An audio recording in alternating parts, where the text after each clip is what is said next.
Betty White, A Celebration, a movie special celebrating the life of Betty White, will feature the beloved star's final on-screen appearance. Producers Steve Butcher and Mike Trinkline told The Hollywood Reporter that special, which will debut in theaters for one day only on January 17, includes an interview that the Golden Girls star gave 11 days before her death. Betty shot a tribute to her fans on deck 20, which will be in the film, Butcher told the media outlet. He continued, "It was her idea to do this. She said, I want my fans to know this. We've been asked to share it. We've been asked to put it on social media. The only place we thought was right was putting it in the film and sharing it with her friends, family and fans who are going to be there." The comedy legend passed away on December 31 due to natural causes. Butcher and Trinkline shared details about her final interview, which they say she ad-libbed without a script or teleprompter. It was December 20, in her home.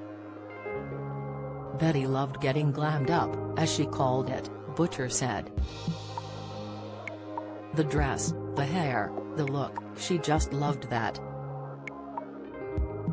It's probably about a minute or two long clip of just her looking directly in the camera as the graciously fun, warm Betty. He continued, she thanks all her fans over the years and for being out on the 17th to see the film.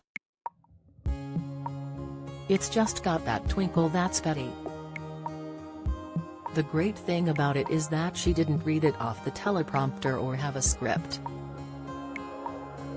She ad-libbed it, and that's Betty to the very end.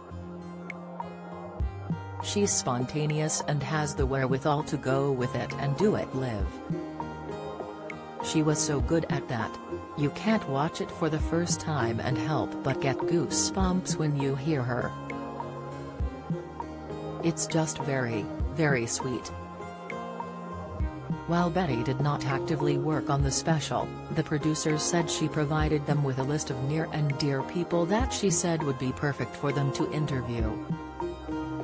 Ryan Reynolds, Valerie Bertinelli, Jennifer Love Hewitt, Carol Burnett and Georgia Engel were among the stars that Betty included on the list. The list goes on, Butcher said. All these people were really close to Betty. We thought that instead of just doing people she met at an awards banquet one time, we'd find people who were close to her life. The filmmakers told THR that they also sought interviews from past and present members of her team, including her executive assistant and first agent from her days on The Mary Tyler Moore Show. Everyone we asked to participate and be interviewed agreed, Trinkline added. No one gave it a second thought. Everyone was very gracious. When they heard about the project and Betty's support for the project, they quickly wanted to be a part of it. The movie will also feature clips from the TV icon's dramatic roles and early career, including a lost episode of the 1957 sitcom Date with the Angels starring a young Betty. Butcher and Trinkline explained how they made adjustments to the film, originally titled Betty White, 100 Years Young, a birthday celebration, after the star's sudden passing just shy of turning 100. The film was already done and distributed to theaters, and we pulled it back, Butcher said. The first thing we did was sit down and talk with our team and Betty's team. Should we just cancel? Betty's team pushed us on, like, no, she would want this. Go forward. Go with this. So that was the big decision that had been made that weekend.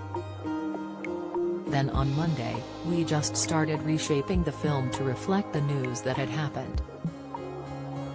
But we still kept that tone of celebration and everything Betty would want to do with it. We also retitled the film. He continued, the original beginning of the film was A-list stars wishing Betty a happy birthday and jointly singing happy birthday. We had to scrap all the A-list stars. It was like a 5 to 7 minute long sequence. We had interview clips that we put in there that we had done that was, someday Betty will pass. What are your thoughts when that happens? Then Betty's important message to her fans is what the film starts with. That was the crowning jewel at the beginning of the film. The producers weighed in the film potentially providing Betty's final word to her friends and fans. Butcher said, "We humbly sit in this seat of privilege to be able to do this project and have the breadth of the majority of her career, really, that she's given us and shared with us. I think the film radiates Betty's heart, humor, and happiness. You can't help but smile when you hear her name or see her on screen. As we all know, Betty's kind of a rascal, a troublemaker. I remember going places with her filming, and she would always say, 'Oh, here's Steven and Mike.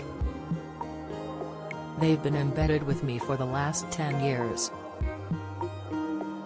Then she would wink wink. It was always her way of being playful and fun, and I think the film reflects that. Trin Klein added, "On one hand, I want to say we're not the final word because the final word plays out every single day when you can enjoy her work on various television shows. At the same time, it is sort of the final encapsulation that she participated in. As Steve mentioned, she was part of the process for a long time, so it is a lot of responsibility. But I think we handle that. Yes, there's a tribute at the beginning, and everyone takes that somber moment to reflect, but then we kick back into what Betty would have wanted, which is the fun and joy and spontaneity of her life. I feel really good. This is a celebration of what she really was about."